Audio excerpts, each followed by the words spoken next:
नमस्ते और सदा रहे सारे बच्चे हंसते। कैसे हैं आप लोग? तो ये है हमारा आइसोमरिज्म का last part, conformational analysis. Stereo का ये पार्ट है। स्टीरियो में हम लोगों ने एक बार डिस्कस कर लिया ज्योमेट्रिकल एंड ऑप्टिकल। नाउ अब हम कॉन्फॉर्मेशनल डिस्कस करने जा रहे हैं यहाँ पे। और जो अभी हम लोगों ने ज्योमेट्रिकल और ऑप्टिकल में जो किया था, उन दोनों में क्या डिफरेंस है, तो हमने वहां देखा था कि ज्योमेट्रिकल में बेसिकली आपको बिना बॉन्ड तोड़े आप चेंजेस नहीं कर सकते, स्पेशियल अरेंजमेंट यानी 3 डायमेंशनल चेंजेस नहीं कर सकते। कॉन्फॉर्मेशनल में क्या है, बिना बॉन्ड तोड़े आप कर सकते हैं। वहां आपको ज्योमेट्रिकल में बॉन्ड तोड़ना पड़ता है, सिस को ट्रांस बनाने के लिए आपको बॉन्ड तोड़ना पड़ता है, क्योंकि डबल बॉन्ड को आप ट्विस्ट नहीं कर सकते। ठीक है, और यहाँ पे आपका सिंगल बॉन्ड रहेगा और आप आराम से ट्विस्ट कर सकते हैं और घुमा सकते हैं। ठीक है, तो यहाँ बॉन्ड तोड़ने की जरूरत नहीं पड़ती, इसलिए कॉन्फॉर्मेशनल एनालिसिस हम अलग से पढ़ते हैं। ठीक है, let's start with the conformational analysis. Conformational isomers different spatial arrangements of atoms or group arising due to rotation about a single bond are called conformational isomers। आप समझ गए होंगे बात को। कॉन्फॉर्मस और उसको रोटामर्स भी बोलते हैं हम लोग। क्या बोलते हैं? रोटामर्स या कॉन्फॉर्मस। यानी कि अगर आप बिना बॉन्ड तोड़े अगर आप उसके स्पेशियल अरेंजमेंट में चेंजेस कर लेते हैं तो ये दोनों एक दूसरे के आइसोमर्स तो होंगे ही, इन दोनों को बोलते हैं conformers of each other. Correct है? तो आप मेरे ख्याल से कॉन्फॉर्मेशनल एनालिसिस समझ गए होंगे। ठीक है ना, आगे चलते हैं हम लोग। This occurrence is called conformational isomerism. देख लीजिए यहाँ पे क्लोरीन दोनों एक तरफ है। अच्छा देखिए, ये सिस मत बोलेगा, क्योंकि आपको याद होगा सिस और ट्रांस हम पाई के लिए यूज करते थे जब डबल बॉन्ड रहता था ज्योमेट्रिकल में। तो यहाँ पे अभी फिलहाल के लिए हम कॉन्फॉर्मेशन बोलेंगे। आगे सिस ट्रांस का कॉन्सेप्ट हम इसमें यूज करेंगे, लेकिन हम बाद में समझेंगे उसको। तो ये देखिए, दो सीएल जो है एक तरफ हो गया और अभी इसका मैंने पोजीशन चेंज कर दिया सीएल का। ठीक है, ये कर दिया, एंटी बोलते हैं अभी फिलहाल के लिए, उल्टा कर दिया। तो इसका मतलब है क्या, मुझे ये बॉन्ड तोड़ना पड़ा? नहीं, ये बिना बॉन्ड तोड़े हो गया। एक सिंगल है ना, आप इसको घुमा देंगे तो घूम जाएगा। तो 1 and 2 आर द कॉन्फॉर्मस। ठीक है, इनका क्या नाम हो जाएगा? बिना बॉन्ड तोड़े अगर हम उनके स्पेशियल अरेंजमेंट में एटम्स या ग्रुप्स को चेंज कर सकते हैं तो हम बोलेंगे they are the conformers. No cleavage is required, okay, for rotation about a single bond. Therefore energy barrier required for rotation about a single bond is generally very low। मतलब आपको single bond के around change करने के लिए bond तोड़ने की जरूरत है नहीं। तो बॉन्ड तोड़ने की जरूरत नहीं है तो एंडो होगा नहीं। करेक्ट ना, एनर्जी की रिक्वायरमेंट नहीं है। तो यही वो बोल रहा है कि for rotation about a single bond is generally very low.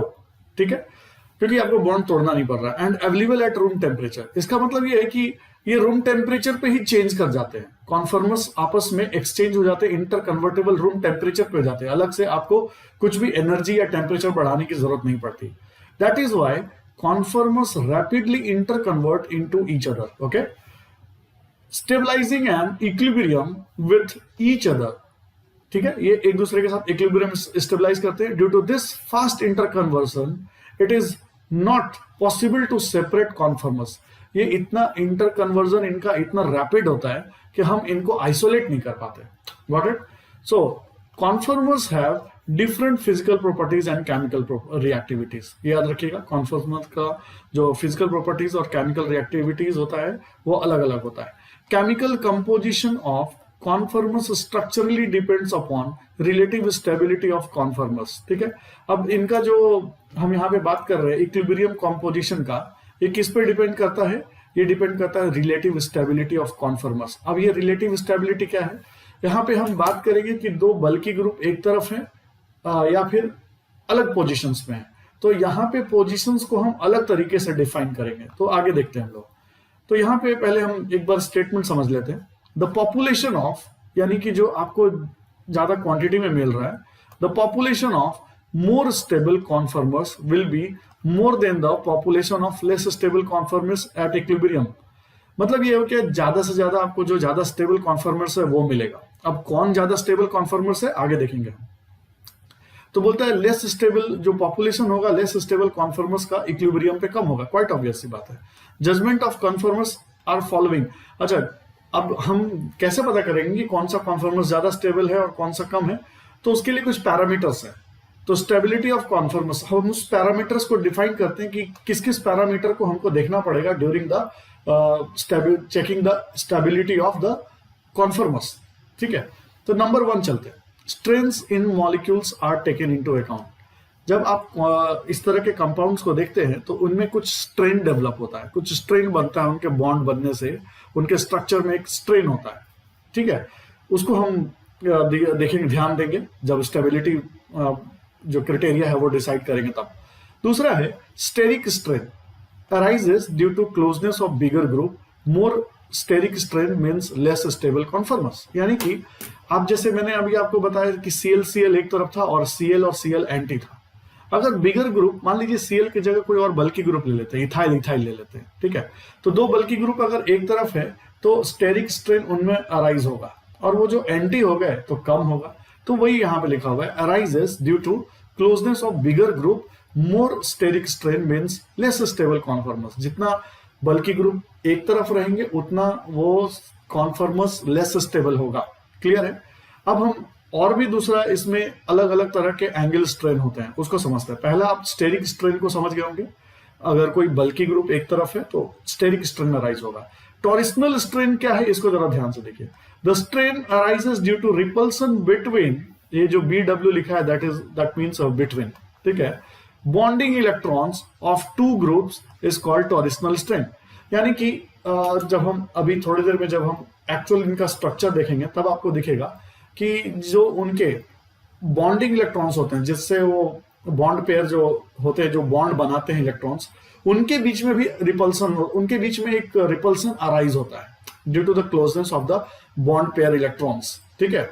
तो जैसे मान लीजिए ये इथाइल है और दूसरा वाला इथाइल है, इनके अलग अलग पोजीशंस होंगे, अभी थोड़ी देर में हम देखेंगे, स्टैगर्ड एंड इक्लिप्स्ड।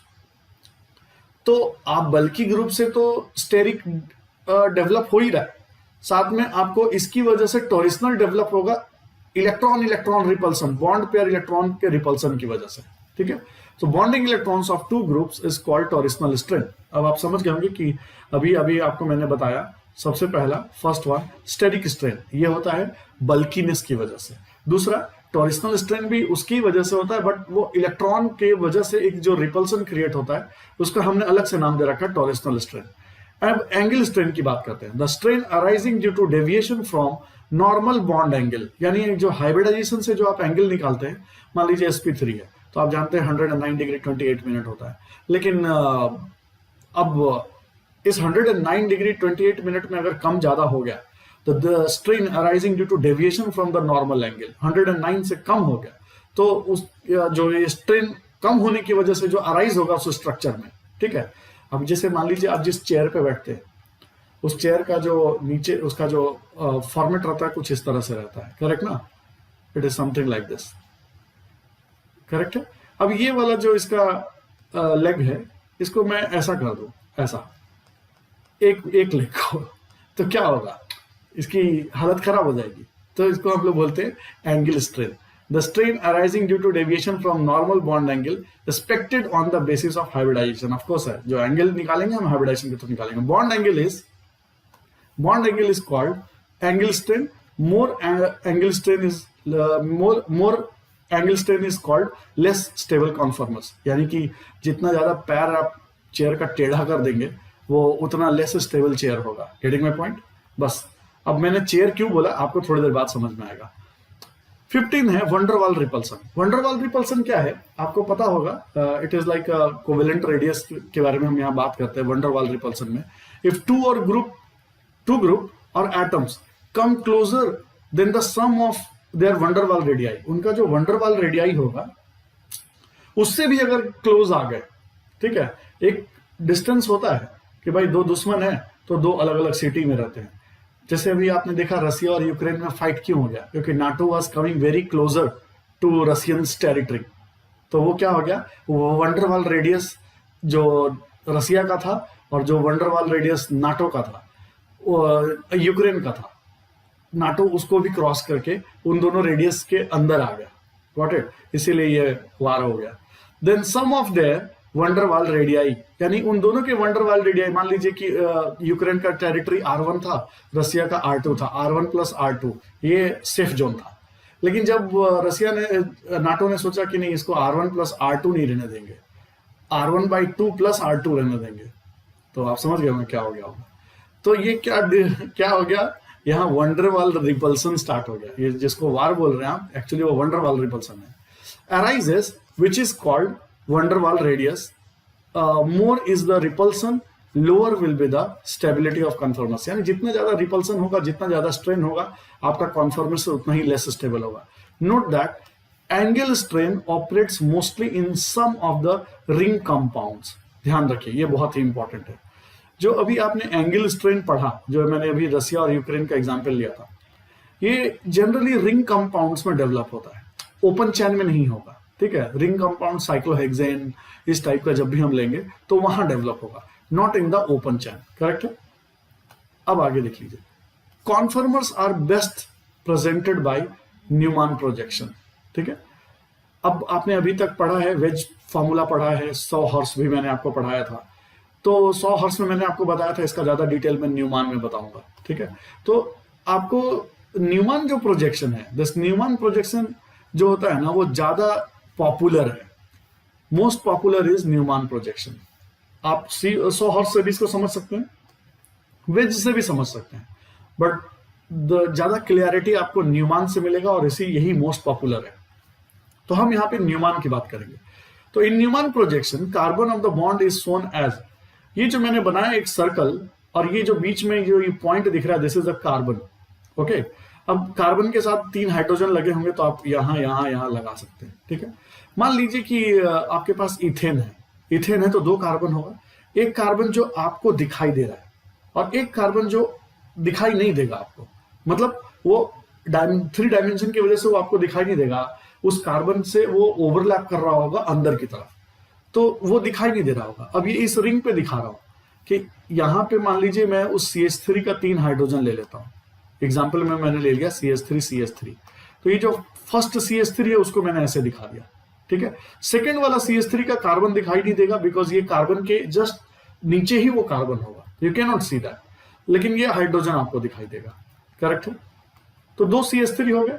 अब इन दोनों को मर्ज कर देंगे, ये दोनों फ्रैगमेंट्स को हम मर्ज कर देंगे। ठीक है, तो मर्ज करेंगे तो जो हमारा बनेगा, overlapping the 2 fragments on each other gives Newman formula of the entire molecule which look like this.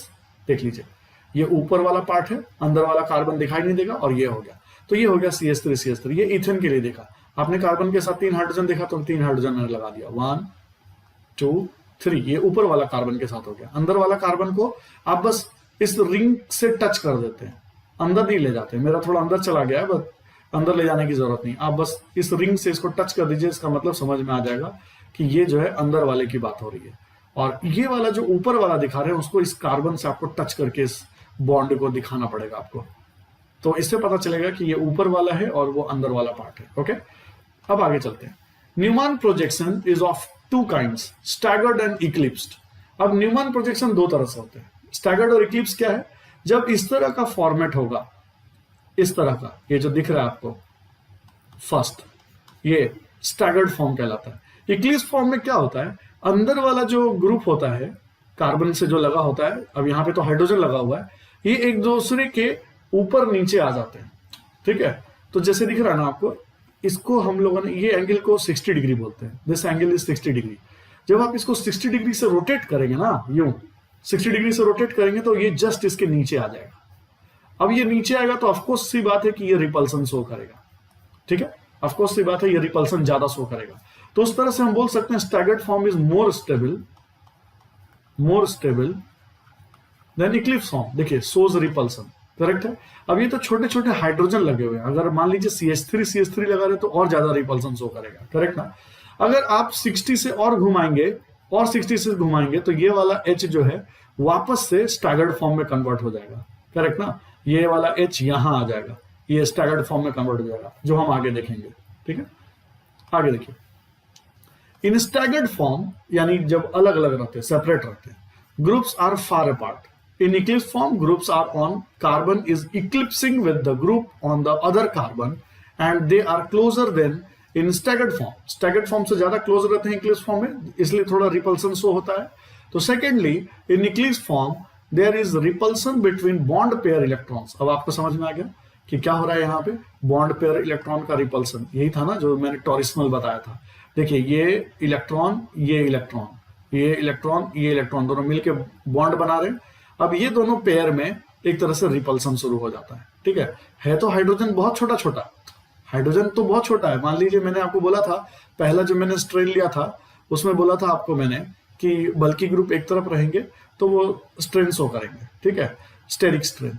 अब बॉन्ड पेयर स्ट्रेन जो बोला था मैंने आपको, टॉरिशनल स्ट्रेन, वो इस इलेक्ट्रॉन्स की वजह से बोला था, जबकि यहाँ पे दिख रहा होगा स्टेरिक नहीं लग रहा है, HH लग रहा है। अगर CH3 होता तो स्टेरिक भी लग जाता। ओके, तो अब हम चलते हैं, तो are closer than in staggered form, staggered form से ज्यादा क्लोज रहते हैं इक्लिप्स में। Which is absent in staggered form, क्या लिखा है? Secondly, in eclipse form there are repulsion between bond pair electrons which is absent in the staggered form. Staggered form में देखा, ऊपर वाला हाइड्रोजन नीचे वाला हाइड्रोजन 60 डिग्री एंगल पे है, ठीक है। Of any molecules are free from torsional strain, यानी स्टैगर्ड फॉर्म में किसी तरह का टॉरिशनल स्ट्रेन एग्जिस्ट नहीं करता। This leads to higher stability of staggered form. तो आपको बात समझ में आ गई होगी, लेस रिपल्सन की वजह से staggered form is more stable then Eclipse form, ठीक है। Thirdly, staggered form can be converted into Eclipse form and vice versa. आप 60 डिग्री के एंगल से रोटेट करेंगे तो स्टैगर्ड जो है इक्लिप्स में कन्वर्ट हो जाएगा। देख लीजिए, ये वाला यहाँ पे मैंने हाइड्रोजन लगा रखा था, तो यह कुछ भी ग्रुप लगा हो सकता है, इसलिए मैंने इस बार हाइड्रोजन नहीं लगाया। अब आप इसको 60 से रोटेट कीजिए तो ये वाला जो रेड किया है वो यहां आ जाएगा, जस्ट इसके नीचे आ जाएगा, है ना, जस्ट इसके नीचे। और ये वाला जो रेड किया है वो जस्ट इसके नीचे आ जाएगा, दिख रहा है आपको। और फिर ये वाला जो रेड किया वो इसके नीचे आ जाएगा। 60 से रोटेट किया, एक चक्के की तरफ घुमा दिया इसको, ठीक है। अब फिर से 60 से रोटेट कीजिए तो ये वाला जो है यहां आ जाएगा, ये यहां आ जाएगा और ये यहां आ जाएगा, दिख रहा है आपको। फिर से आपका स्टैगर्ड में कन्वर्ट हो गया। आप फिर से रोटेट करेंगे तो फिर से इक्लिप्स में कन्वर्ट होगा, फिर स्टैगर्ड में होगा, फिर इक्लिप्स में होगा, फिर स्टैगर्ड में होगा। तो टोटल 7 टाइप के आपको इस तरह से आपको अरेंजमेंट मिलेंगे, staggered Eclipse, staggered Eclipse, staggered Eclipse. अब चूंकि इसमें मैंने कोई एग्जाम्पल नहीं लिया है, हाइड्रोजन सारे आइडेंटिकल लिए हैं, तो उससे बेटर है कि आपको दिखाऊंगा अभी थोड़ी देर में लेके कि अगर एक तरफ मैं एक अलग ग्रुप ले लेता हूँ, हाइड्रोजन हाइड्रोजन हाइड्रोजन के अलावा एक कोई CH3 भी ऐड कर दूंगा, तब आपको समझ में आएगा स्टैगर्ड इक्लिप्स और साथ में अलग अलग तरह के स्ट्रेन। देखिए, अब उसको आगे दिखाऊंगा, फिलहाल आप समझिए कि डाइहेड्रल एंगल क्या होता है, ठीक है। तो ये जिस एंगल की मैं अभी बात कर रहा था कि नीचे वाला हाइड्रोजन और ऊपर वाला हाइड्रोजन और ये जो 2 कार्बन अटैच्ड है, ऊपर वाला कार्बन और अंदर वाला कार्बन, इनके बीच में ना एंगल हम देखते हैं। Interplanar angle is called dihedral angle, yes, इसी को हम बोलते हैं डाइहेड्रल एंगल। देखिए, ये वाला जो हाइड्रोजन है ये, ठीक है, और ये कार्बन और ये वाला हाइड्रोजन, करेक्ट, और एक अंदर में भी कार्बन है, वो तो दिख नहीं रहा होगा आपको, फिर भी मैं दिखाने की कोशिश करता हूं लाइक दिस।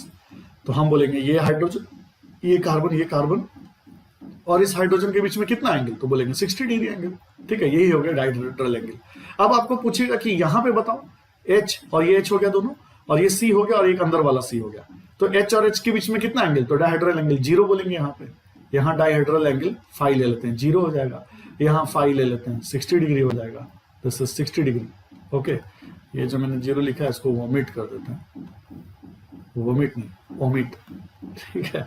ओके, चलिए, तो देखिए प्यारे बच्चों, ध्यान से, ये रहा, देखिए Cl। अब हाइड्रोजन यहाँ लिखा नहीं है क्योंकि हम क्लोरीन पे फोकस कर रहे हैं।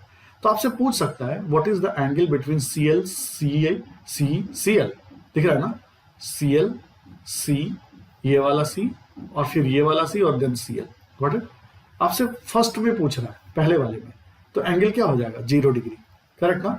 वो एक दूसरे के ऊपर नीचे है इक्लिप्स्ड फॉर्म में। लेकिन यहां अगर पूछेगा कि यहां पे क्या एंगल है, Cl, C और Cl के बीच में, तो आपको देखने से तो नहीं समझ में आ रहा होगा, लेकिन ये 180 डिग्री होगा। ये कैसा अरेंजमेंट होगा, ये कुछ ऐसा अरेंजमेंट होगा, देखिए ध्यान से, ये 1 2 3, ऊपर वाला Cl यहाँ पे है, मान लीजिए ये वाला ले लिया, और नीचे वाला Cl यहाँ पे है, तो देखिए 180 डिग्री एंगल हो जाएगा, करेक्ट ना।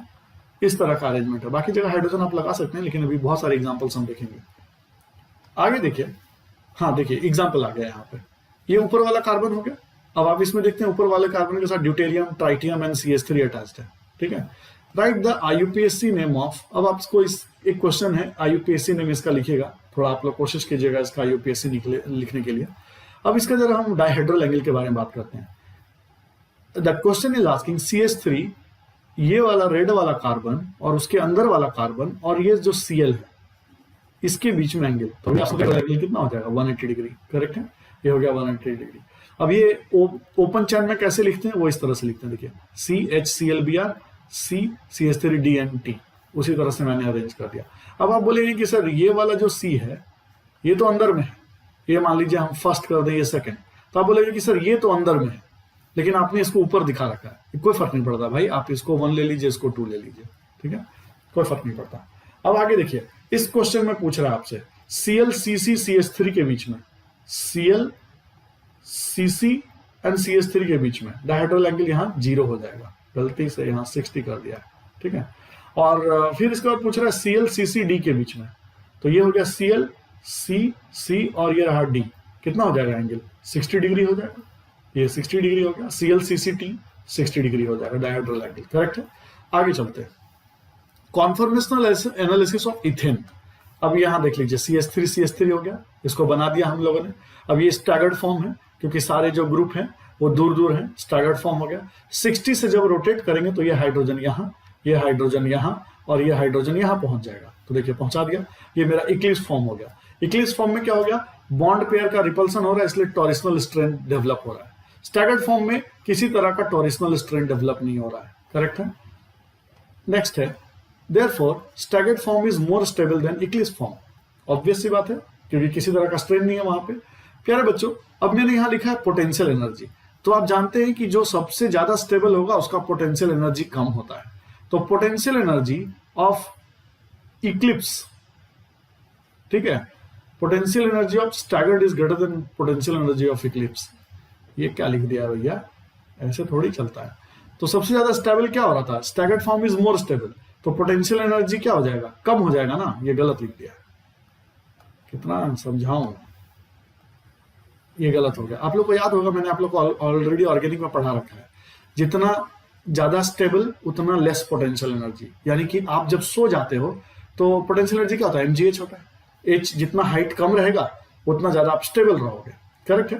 तो मान लीजिए कि आप सो गए तो h जो होगा वो बहुत कम होगा, आप खड़े हो तो h आपका ज्यादा होगा, तो खड़े में आपके गिरने के ज्यादा चांसेस है, लेटे हुए में गिरने के चांसेस कम है। तो आप बोल सकते हो कि जितना पोटेंशियल एनर्जी कम रहेगा उतना ज्यादा स्टेबल होगा। तो हम क्या बोलेंगे, हम J बोलेंगे कि potential energy of staggered will be less than the potential energy of Eclipse, correct ना, तभी तो ये स्टेबल होगा। अगर मैं इसका ग्राफ बना दूं potential energy versus reaction coordinate का, तो मैं क्या लिखूंगा, स्टैगर्ड फॉर्म, चूंकि ज्यादा स्टेबल है तो स्टैगर्ड फॉर्म को यहां लिखेंगे लाइक दिस, और इक्लिप्स फॉर्म को ऊपर लिख देंगे, ठीक है। अब इक्लिप्स फॉर्म को मैं दिखा देता हूं इस तरह से, this, I hope you understand, correct है। Compounds exhibiting conformational isomerism will have infinite number of conformers। अब बहुत तरह के conformers मिल सकते हैं, बहुत तरह के आपको conformers मिलेंगे, ठीक है। कॉन्फिगरेशनल आइसोमरिज्म जो शो करेंगे बहुत सारे कॉन्फॉर्मर्स मिलेंगे, लेकिन उसमें भी जो कॉन्फॉर्मर्स डोमिनेट करते हैं वो ज्यादा स्टेबल होते हैं, हम लोग उस पर फोकस करते हैं, ठीक है। Number of isomers C4H8 has structural and stereo, ये आपके लिए होमवर्क है, ये इसको आप करिएगा, ठीक है, ये सब आप जानते हो, निकाल लोगे। However the number of extreme conformers, यानी कि जो सबसे ज्यादा डोमिनेट करेंगे, विल बी सर्टेन, वो लिमिटेड होते हैं और काउंटेबल होते हैं। In all cases such extreme conformers are only important conformers, ठीक है। वो जो 60 से हम रोटेट कर रहे हैं उस वो वाले कॉन्फॉर्मर्स एक्सट्रीम होते हैं, और उसमें भी अभी हम कई तरह के आपको स्टेबिलिटी दिखाएंगे जहां पे टॉरिशनल स्ट्रेन नहीं लग रहा है, एंगल स्ट्रेन नहीं लग रहा है, एक्सियल, और अभी बहुत सारे पोजीशंस दिखाएंगे। तो हम कुछ खास कॉन्फॉर्मर्स की बात करते हैं जो ज्यादा डोमिनेट करते हैं, जो एक्सट्रीम होते हैं, ठीक है। सारे कॉन्फॉर्मर्स की बात नहीं करते हैं बिकॉज इनफाइनाइट कॉन्फॉर्मर्स बन सकता है अलग अलग एंगल चेंज करने से, ठीक है। आगे देखिए प्यारे बच्चों, ये वही है potential energy versus rotational angle, ठीक है। तो देखिए यहाँ पे मैंने इस पोजीशन पे, ये रेड ले लेता हूं, ये देखिए इस पोजीशन पे मैंने क्या लिया है, ये देखिए इथेन लिया है, करेक्ट ना, दिस इज CH3, इसका मैंने स्टैगर्ड फॉर्म लिया, करेक्ट है। तो ये मेरा यहाँ पे है। अब आप इसको चेंज करने जा रहे हैं, स्टैगर्ड से इक्लिप्स बनाया, देखिए ऊपर में मेरा क्या हो गया, इक्लिप्स्ड है ना, ये इक्लिप्स बन गया, ये स्टैगर्ड बन गया, ठीक है, ये स्टैगर्ड फॉर्म। जब आपने 60 से रोटेट किया, इसको 60 से रोटेट किया तो इक्लिप्स बन गया। और मैंने आपको बताया था इक्लिप्स लेस स्टेबल होता है because of the bond pair repulsion, ठीक है, टॉरिशनल स्ट्रेंथ। तो अगर लेस स्टेबल होता है तो देखिए ना पोटेंशियल एनर्जी ज्यादा कर दिया इसका, करेक्ट ना, पोटेंशियल एनर्जी इतना है, और ये स्टैगर्ड ज्यादा स्टेबल इसलिए पोटेंशियल एनर्जी कम है, करेक्ट है। इसके बाद वापस ये जब टर्न होगा, वापस जब ये टर्न होगा, ये हाइड्रोजन यहाँ, ये हाइड्रोजन यहाँ और ये हाइड्रोजन यहाँ पहुंचेगा, तब ये वापस से स्टैगर्ड फॉर्म में कन्वर्ट हो गया। तो वापस से मैंने उसको उसी बराबर में पोटेंशियल एनर्जी ले आया जिसमें पहले से था। तो रोटेशनल एंगल के हिसाब से मैंने ये आपको ग्राफ बताया। अब ये जो डेल्टा ई है, डेल्टा ई एनर्जी, जब यहाँ स्टैगर्ड से इक्लिप्स जा रहे हैं तो कुछ ना कुछ एनर्जी रिलीज होगा, ठीक है, कुछ ना कुछ एनर्जी रिलीज होगा या तो कुछ ना कुछ एनर्जी देना पड़ेगा, ठीक है। तो देखिए बंधु, अगर मान लीजिए लेस स्टेबल है और स्टेबिलिटी की तरफ बढ़ रहा है, वो ध्यान से सुन लीजिएगा, बड़ा अच्छा कॉन्सेप्ट है, अभी फिर से अभी आगे इसका यूज होने वाला है। लेस स्टेबल है और ये मोर स्टेबल है, करेक्ट ना। लेस स्टेबल से मोर स्टेबल की तरफ बढ़ेंगे तो एनर्जी क्या होता है, रिलीज होता है, करेक्ट ना, एक्सोथर्मिक होता है, एनर्जी रिलीज करेगा। तो अगर एनर्जी रिलीज हो रहा है यानी कि जो डेल्टा एच है वो निगेटिव हो रहा है, तो आप समझ लीजिए कि ये जो आपने रिएक्टेंट लिया था, यानी जो रॉ मटेरियल लिया था रिएक्टेंट, वो लेस स्टेबल है। ये भी एक तरह का चीज बताता है। और जो प्रोडक्ट बना वो ज्यादा स्टेबल है, ठीक है, ये बना दिया। तो यहां से यहां एनर्जी रिलीज करेगा। अब देखिए बंधु, स्टैगर्ड से इक्लिप्स जाना है तो मुझे एनर्जी क्या करना पड़ेगा, प्रोवाइड करना पड़ेगा। तो डेल्टा एच पॉजिटिव कब रहेगा, डेल्टा एच नेगेटिव कब रहेगा, आप डिसाइड कर लीजिएगा। यही डेल्टा ई दिखा रहा हूं, potential energy of eclipse minus potential energy of staggered. तो that is coming 2.9 kilo calorie per mole, very small difference, बहुत कम रहता है। दैट इज वाई अब ये इतना डिफरेंस नहीं है कि मतलब ये जो स्टैगर्ड है वो इक्लिप्स में कन्वर्ट नहीं होगा, बहुत स्मॉल सा डिफरेंस है। That is why ethane exist in both the form, correct ना। जब स्टैगर्ड से इक्लिप्स में कन्वर्ट करने के लिए एनर्जी देना पड़ रहा है तो भाई कभी नहीं कन्वर्ट होगा, लेकिन ये इतना कम है कि ये रूम टेम्परेचर पे भी हो जाते हैं। Rapid inter conversion into each other, there is an equilibrium in both the forms. देखिए ये स्टैगर्ड से इक्लिप्स में कन्वर्ट हो गया और इक्विलिब्रियम रीच हो गया। However population of staggered ethane is always more than that of eclipse ethane because former is more stable than later, यानी staggered is more stable than आपका eclipse, इसलिए staggered का क्वांटिटी ज्यादा रहता है eclipse के फॉर्म में। लेकिन कहने का मतलब ये है कि ये रूम टेम्परेचर पे ये चीज हो सकते हैं, इसीलिए जो मेरा इथेन है इन दोनों में एग्जिस्ट करता है, ठीक है, स्टैगर्ड में भी इक्लिप्स में भी, नहीं तो नहीं बनता ना इक्लिप्स। आगे चलते हैं, conformational analysis of normal butane. अब मैं नॉर्मल ब्यूटेन की बात करता हूं, ये ले लिया CH3 CH2 CH2 CH3। अब ऐसा करते हैं, इसको देखिए जरा ध्यान से, ये वाला कार्बन को हम रखते हैं फ्रंट में, ठीक है, और ये वाला कार्बन को रखते हैं इनसाइड, जो ओवरलैप करेगा अंदर वाला। अब इस कार्बन के साथ ये दो हाइड्रोजन अटैच है, तो मैं दो हाइड्रोजन अटैच कर देता हूं, ये और ये, ठीक है, और एक CH3 अटैच है, तो ये मैंने CH3 अटैच कर दिया। सेम नीचे वाले के साथ भी है दो हाइड्रोजन, नीचे वाला कार्बन तो दिखाई देगा नहीं आपको, तो दो हाइड्रोजन हो गया और एक CH3 हो गया, मैंने ऐसे रखा हुआ है। इसमें क्या है ना, जो CH3 CH3 एंगल है 180 डिग्री लिया हुआ है, तो मतलब हाईएस्ट स्टेबल फॉर्म में लिया हुआ है, करेक्ट। तो अब देखिए 60 डिग्री से इसको रोटेट किया, तो 60 से रोटेट करेंगे तो क्या होगा, ये पोजीशन चेंज करेगा, ये यहां आएगा, ये यहां आएगा और ये यहां आएगा, देख लीजिए आ गया। तो मेरा स्टैगर्ड से इक्लिप्स बन गया। फिर 60 किया तो मेरा ये CH3 अब यहां आएगा, यानी कि स्टैगर्ड बनेगा, ये यहां आएगा और ये यहां आएगा, करेक्ट है, देख लीजिए बन गया, ये थर्ड पोजीशन बना। फिर 60 कीजिए तो फिर इक्लिप्स बनेगा, फिर 60 कीजिए तो अगला पेज में दिखाया मैंने, ध्यान रखिएगा, ये फर्स्ट है, इसका क्वेश्चन है, फर्स्ट है, इसको सेकंड बोल रहे हैं, इसको थर्ड बोल रहे हैं, ये फोर्थ तक यहां बना है, फिर आगे करने जा रहा हूं अगले पेज में। देखिए फिफ्थ बना, फिर से 60 रोटेट किया तो स्टैगर्ड, फिर 60 किया तो देखिए फिर मेरा मिला सिक्स्थ, और फिर स्टैगर्ड किया तो सेवेंथ। अब देखिए सेवेंथ वाला जो है ना फर्स्ट से मैच कर रहा है, देख रहे हैं ना, CH3 एंड CH3 वापस क्या हो गया, अपने 180 डिग्री पे आ गया।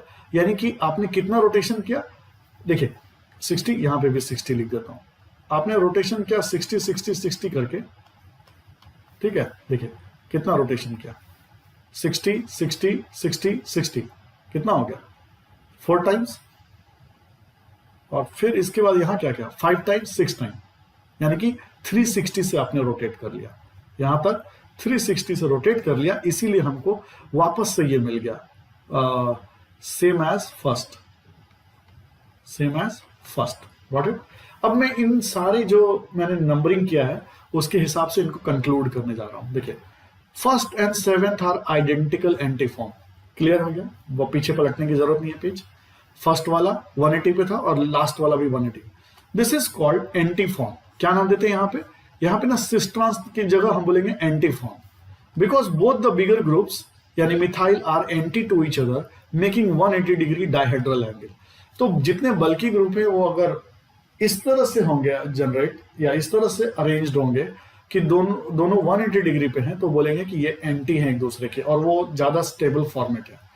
Bond pair repulsion, that means no torsional strain, क्यों, क्योंकि CH3 बल्कि ग्रुप दूर दूर है। नो स्टेरिक और वंडरवाल रिपल्सन ऑल्सो, ठीक है। तो देखिए मैंने अब यहाँ पे इकट्ठा दिखा दिया है वो जो 7 तरह के थे ना, अब यहाँ पे देखिए ध्यान से, ये मैंने यहाँ दिखा दिया, बट इसको दिखाने से पहले मैं एक बार आगे चलता हूँ पहले page. Therefore, this form is most stable conformers of normal butane, मतलब समझ गए, वो जब CH3 ऊपर था और CH3 नीचे था तो सबसे हाईएस्ट स्टेबिलिटी था। अब देखिए फिर मैंने थर्ड और फोर्थ को लिया है, देखिए this is the third position जो मैं येलो कलर से नंबरिंग किया था, this was the third position, ये थर्ड है, जहां पे कि CH3 ये वाला यहाँ है और ये यहाँ है, मतलब 60 डिग्री के डिफरेंस पे है, कितना 60 डिग्री। चाहे तो आप थर्ड और फोर्थ में आपको पीछे दिखा देता हूं, चेक दिस आउट, देखिए थर्ड है ना, और ये रहा फोर्थ, ठीक है। फोर्थ में फिर से इक्लिप्स हो गया, ये 60 डिग्री के एंगल पे है, करेक्ट है, तो इसको मैंने इक्लिप्स बना दिया। तो थर्ड एंड फोर्थ की हम बात कर रहे हैं, तो third and fourth this form is most stable, पहले वाली की बात हो रही है, थर्ड एंड फोर्थ मैंने दिखा दिया, 60 डिग्री से वापस रोटेट किया, ठीक है।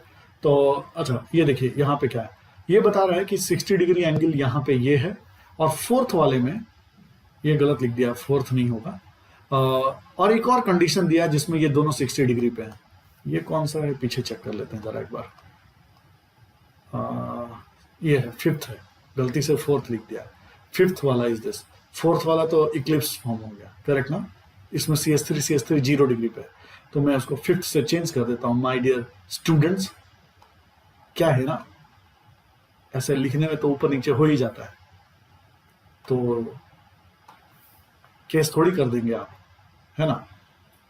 तो ये मैंने आपको 5 लिख दिया, और इसके लिए क्षमा प्रार्थी भी है, ओके।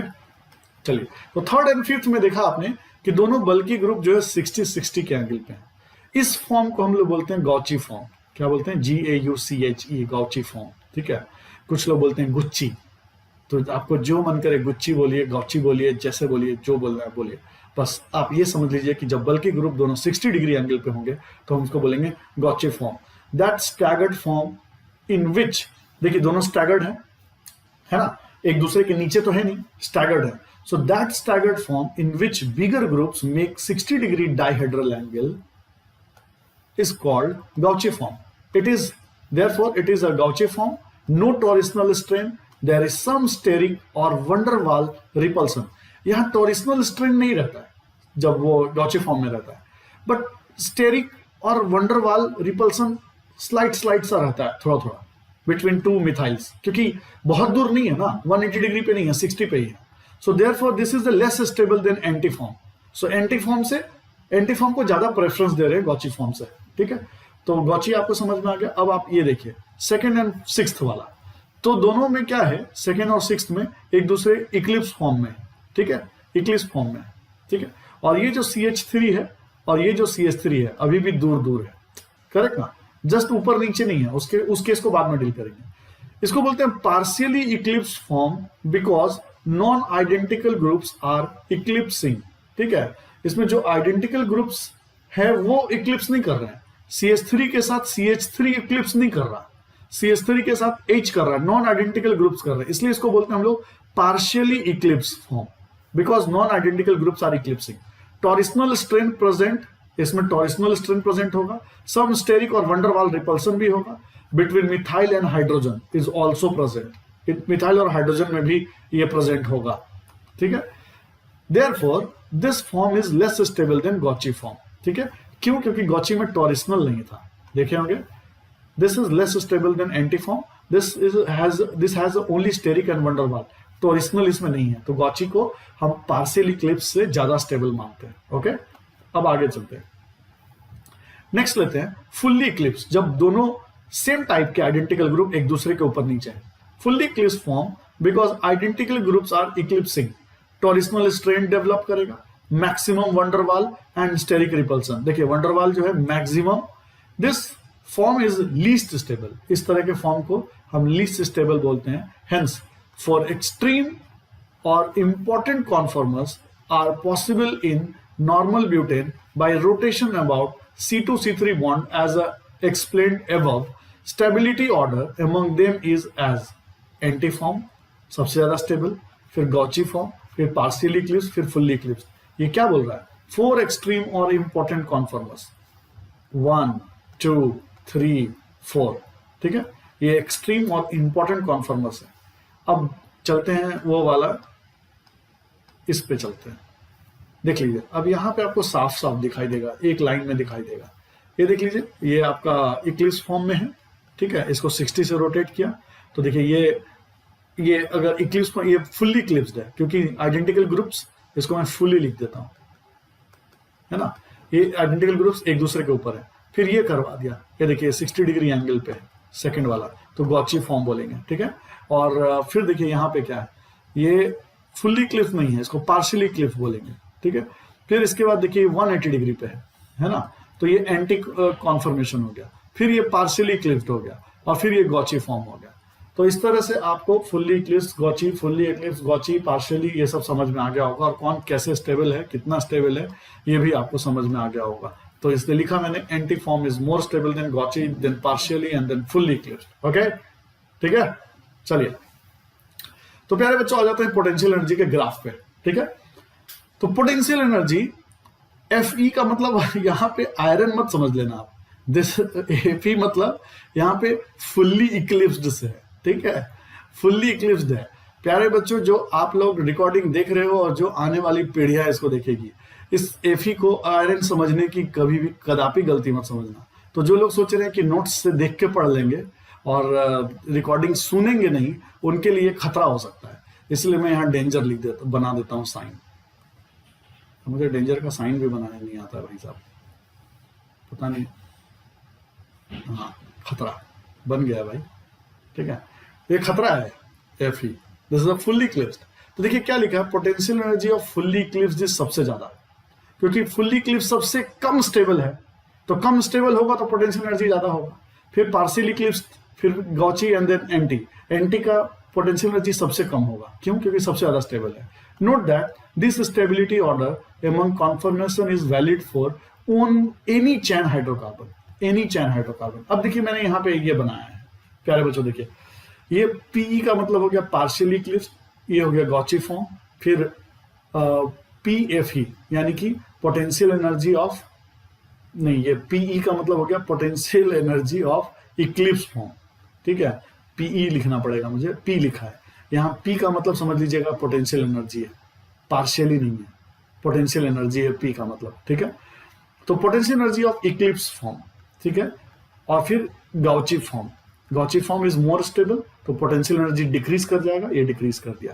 फिर potential energy of fully eclipse form ऊपर हो गया, फिर गॉची फॉर्म आ गया नीचे, ठीक है, स्टैगर्ड इक्लिप्स।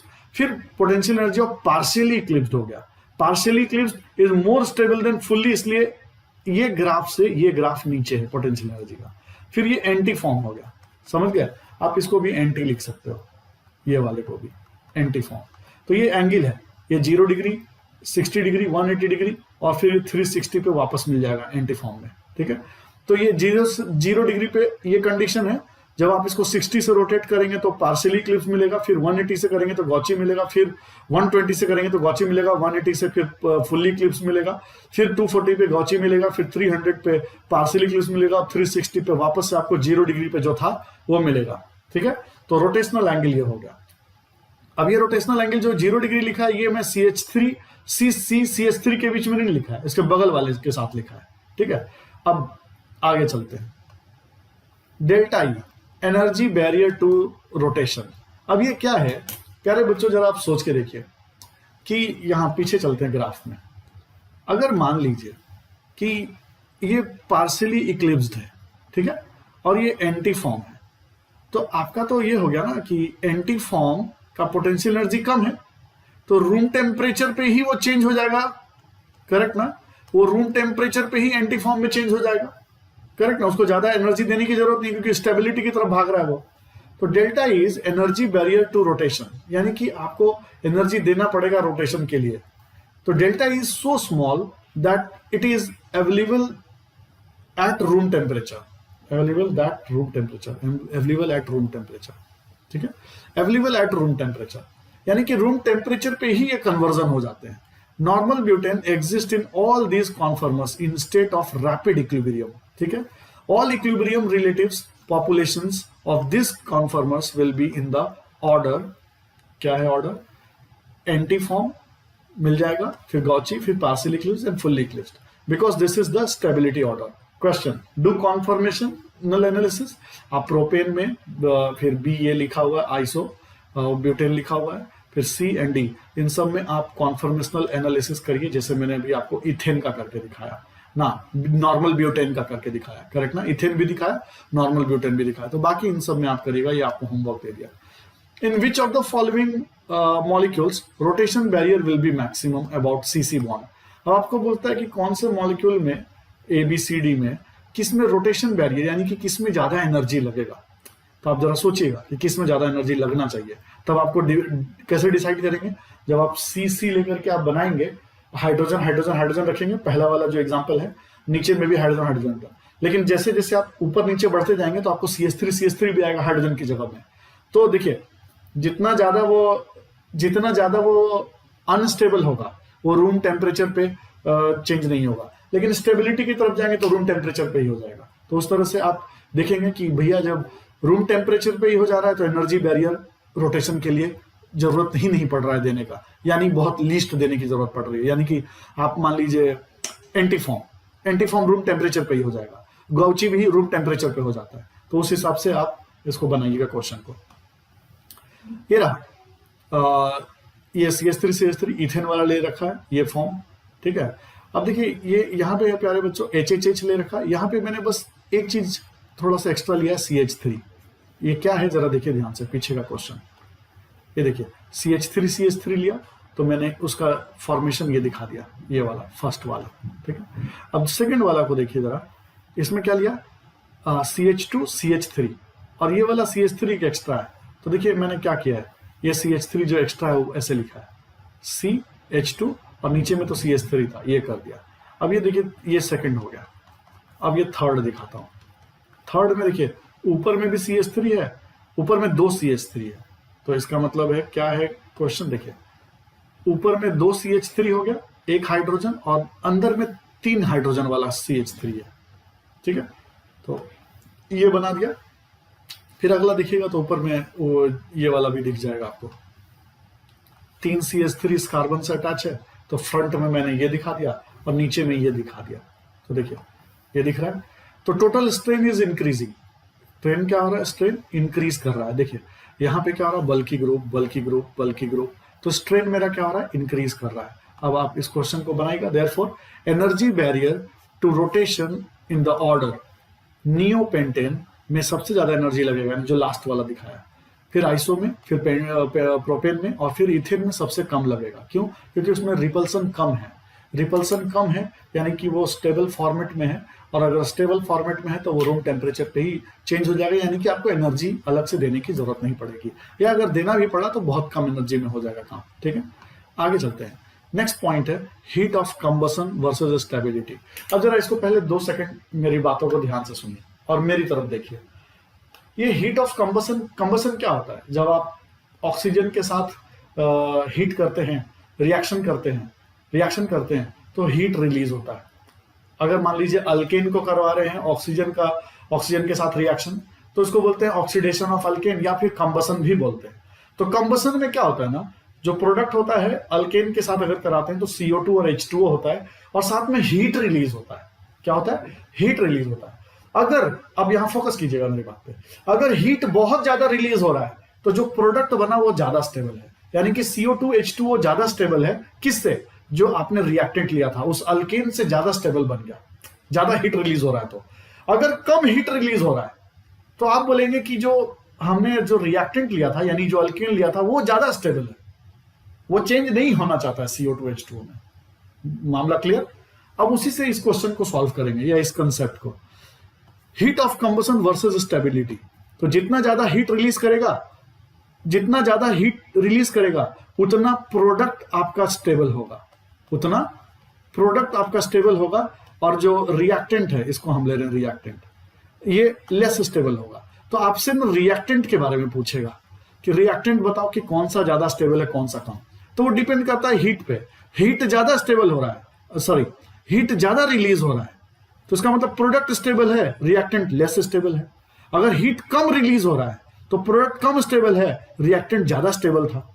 करेक्ट ना? तो heat evolve in combustion reaction is called heat of combustion. अब देखिए यहाँ पे क्या है, CH3CH2, देखिए 4 कार्बन है, ब्यूटेन है, इसको ऑक्सीडाइज किया यानी कंबसन किया, आपको CO2 H2O मिल गया और हीट रिलीज हो गया। मैंने उस हीट रिलीज को डेल्टा HN से दिखाया है। करेक्ट है? अब इस ब्यूटेन का मैं फॉर्मेट चेंज कर रहा हूं, स्ट्रक्चरल फॉर्मूला चेंज कर रहा हूं। ये देखिए ब्यूटेन को मैंने आइसो ले लिया, ठीक है, फिर से वही ऑक्सीडेशन करवाया, कंबसन कराया, CO2 मिला, H2O मिला, और इस बार जो मैंने डेल्टा H जो रिलीज हुआ उसको I से रिप्रेजेंट किया, आइसो, और वहां पे N का मतलब था नॉर्मल ब्यूटेन। ठीक है, N इज नॉर्मल ब्यूटेन।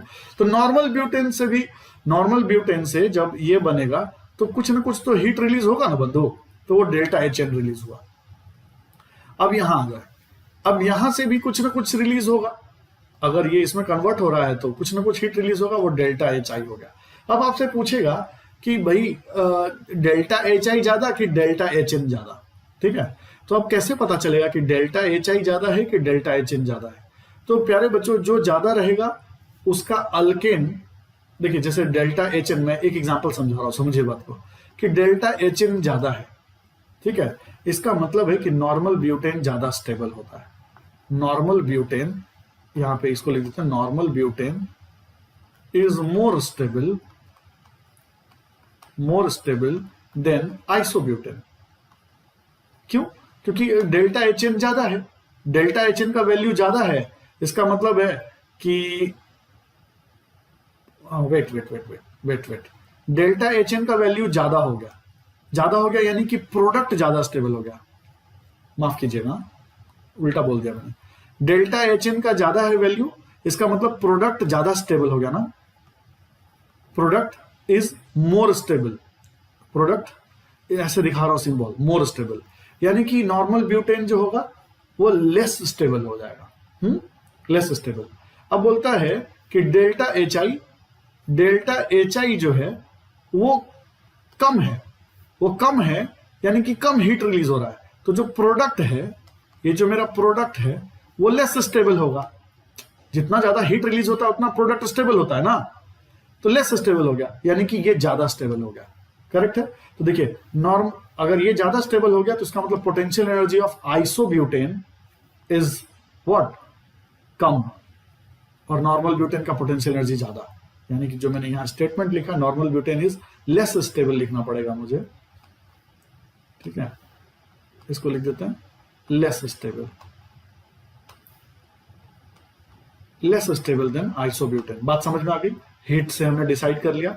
ऊपर में मैंने वही कंसेप्ट बताया था, बाय मिस्टेक मुझसे थोड़ा उल्टा निकल गया। ऊपर में सेम बताया जैसे मैंने बताया कि अगर हीट ज्यादा रिलीज हो रहा है तो प्रोडक्ट ज्यादा स्टेबल होगा, और प्रोडक्ट ज्यादा स्टेबल होगा तो रिएक्टेंट कम स्टेबल होगा। अगर ये ज्यादा है तो ये कम स्टेबल होगा, और दूसरा कलर से दिखाता हूं, अगर प्रोडक्ट कम स्टेबल है तो रिएक्टेंट ज्यादा स्टेबल होगा। ठीक है, उसी हिसाब से मैंने इस क्वेश्चन को सॉल्व किया। अब देखिए पोटेंशियल एनर्जी बता दिया कि पोटेंशियल एनर्जी नॉर्मल ब्यूटेन अगर लेस स्टेबल है तो पोटेंशियल एनर्जी ज्यादा ले लिया, और आइसोब्यूटेन ज्यादा स्टेबल है तो उसका पोटेंशियल एनर्जी नॉर्मल ब्यूटेन से कम ले लिया। देखिए ये इस लाइन पे है, ये इस लाइन पे है। अब देखिए डेल्टा एच एन का वैल्यू दिख रहा है ना, इतना है, और डेल्टा एच आई का वैल्यू इतना है। ये देखिए प्रोडक्ट है, प्रोडक्ट तो दोनों का सेम ही बन रहा है, CO2 and H2O, लेकिन आइसोब्यूटेन कम हीट रिलीज कर रहा है।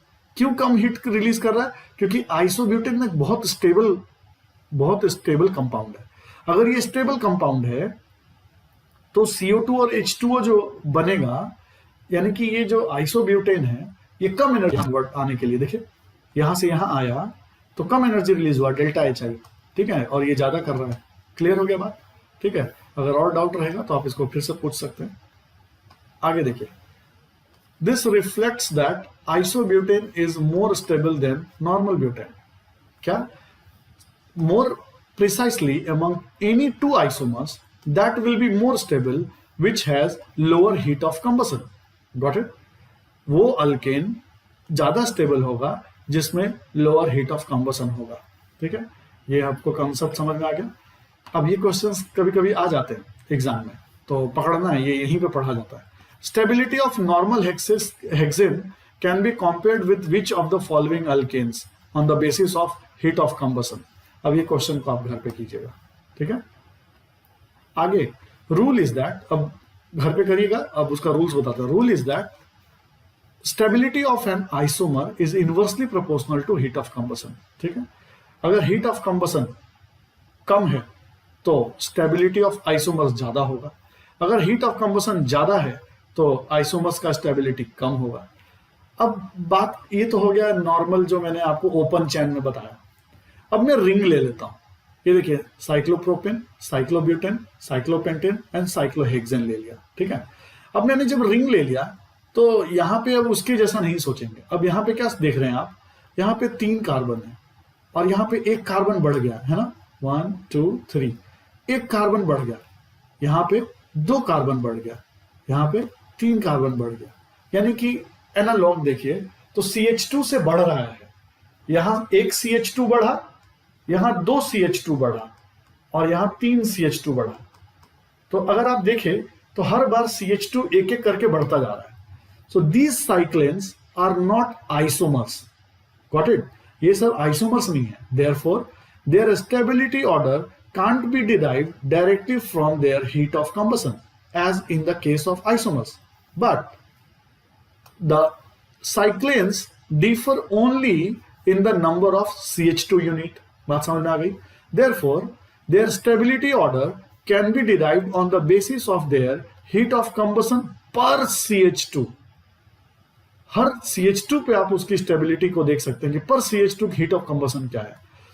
It is experimentally found that, अच्छा एक बात और बता दूं, ज्यादातर ना ये एक्सपेरिमेंटली डिसाइड हुआ है।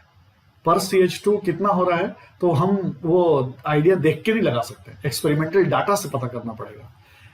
It is experimentally found that delta H यानी इंथाल्पी पर CH2 gradually decreases on going from cyclopropane to cyclohexane. Correct ना? तो मेरा क्या हो रहा है, डेल्टा H डिक्रीज करता है, तो अगर डिक्रीज करता है तो साइक्लोहेक्सेन जो होगा मोर स्टेबल हो जाएगा। करेक्ट ना?